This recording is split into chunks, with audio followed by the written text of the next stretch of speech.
I am running to live again at 1600 Pennsylvania Avenue.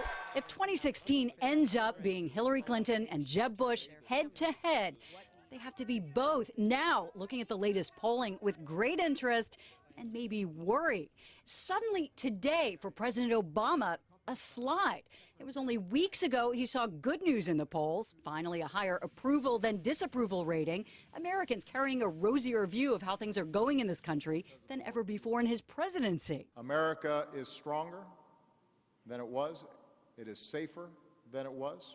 But now, 52% of Americans disapprove of how the president is doing his job. And what's more, the current favorability rating for former President George W. Bush is higher than President Obama's at 52% to 49%. For a long time, after Obama first took office, most Americans blamed George W. Bush for the mess in Iraq. And now, in this new poll, it's about even. They blame both men, Obama and Bush, about the same. So what does that mean for Jeb Bush? The latest polling on him showed that his family connections make most Americans, 56% of them, less likely to vote for him. He's had to address it. I'm proud of my family. I love my mom and dad. I love my brother. And people are just going to have to get over that. Some analysts say it's merely distance that's making the heart grow fonder for his brother, who at the end of his presidency had dismal approval ratings, but now comes off as more relaxed, jovial, unwilling to criticize President Obama. His father, George H.W., now has a huge 64% favorability rating, as high as former President Clinton. But that doesn't mean it's helping or will help Jeb.